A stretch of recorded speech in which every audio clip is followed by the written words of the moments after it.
13 लोगों को अरेस्ट करके रखा और उदलगुड़ी थाना के इंचार्ज को पूछा गया, आप क्यों ऐसा करते हैं? बोला हम किसी की बात नहीं सुनते।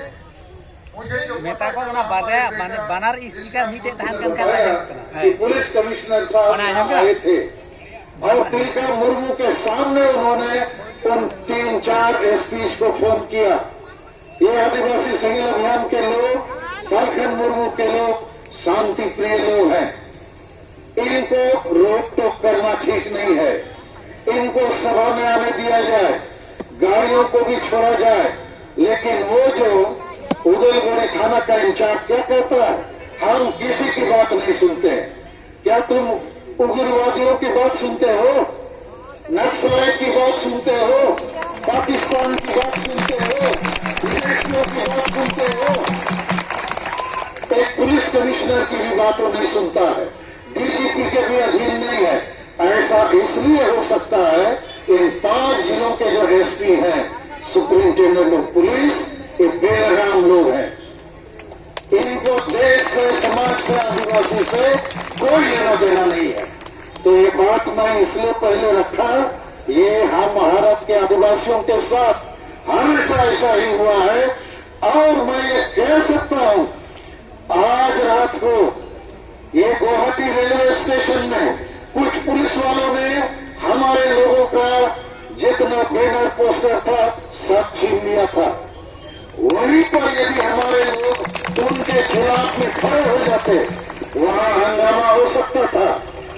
और ऐसा ही हंगामा 24 नवंबर 2007 को यहीं गुवाहाटी में हुआ, बेलतला में हुआ और सैकड़ों लोग मारे गए, गोलियों से मारे गए, नदी में फेंके गए और एक आदिवासी लड़की लक्ष्मी राव को नंगा करके हिसार में घुमाया गया। और जो कुछ गुवाहाटी में हुआ था रात को और उन 5 जिलों में हुआ है, वो 24 नवंबर 2007 की याद दिलाता है। ये दुर्भाग्य है इस देश का, लेकिन आज हमारे पास द्रौपदी मुर्मू है, भारत के सर्वोच्च संवैधानिक पद में। हम उनके तक बात को पहुंचाएंगे। हमारे साथ माननीय प्रधानमंत्री नरेंद्र मोदी है, हम उनके तक बात को पहुंचाएंगे। और अभी मेरे सुमित्रा मुर्मू ने जो बात कही संताली भाषा में मैं बताना चाहता हूं। हमें 3:30 बजे रात को फोन किया गया कि गुवाहाटी रेलवे स्टेशन में हमारे लोगों को उनका बैनर पोस्टर छीना जा रहा है, उनको अपमानित किया जा रहा है और उन 5 जिलों से लोगों को आने से रोका जा रहा है। और यदि हमारे लोग भी भड़क जाते, हाथापाई में उतर जाते, तो निश्चित है ये घटना दुर्घटना में तब्दील हो सकती थी और 24 नवंबर 2007 का इतिहास दोहराया जा सकता था। मैंने क्या किया, 4 बजे हमने एक मैसेज बनाया और उस मैसेज को हमने ट्विटर में भारत के राष्ट्रपति को, प्रधानमंत्री को, गृह मंत्री को और शाम के राज्यपाल को, मुख्यमंत्री को और ये जो गुवाहाटी मेट्रोपॉलिटन डिस्ट्रिक्ट है उसके डीसी मिस्टर झा जी को और डिप्टी कमिश्नर ऑफ पुलिस जो हम लोगों को यहाँ सभा या धरना करने का अनुमति दिया है उनको भेजा और मीडिया को भी भेजा, ये बताने के लिए कि कैसा ये गुवाहाटी है, कैसे ये पुलिस प्रशासन की व्यवस्था है जो ऐसा नंगा नाच, लॉ ऑफ द लैंड नहीं जंगल लो, जंगल रूल यहाँ लागू कर रहे हैं। और मुझे पक्का मालूम है दिल्ली से तो बांबू आया होगा और उस बांबू के चलते इन लोग इसके ऊपर में अपना सहयोग की भावना के साथ काम करना शुरू किया है।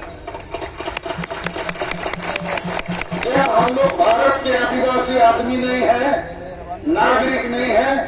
क्या भारत का संविधान हमारे लिए नहीं है? आज हम ये सवाल क्यों कर रहे हैं कि हम आदिवासियों को क्यों हमारा धर्म का मान्यता नहीं मिलता है? 75 सालों के बाद भी क्यों हमारे लोगों को आसाम में एससी का दर्जा नहीं मिलता है 75 सालों के बाद भी?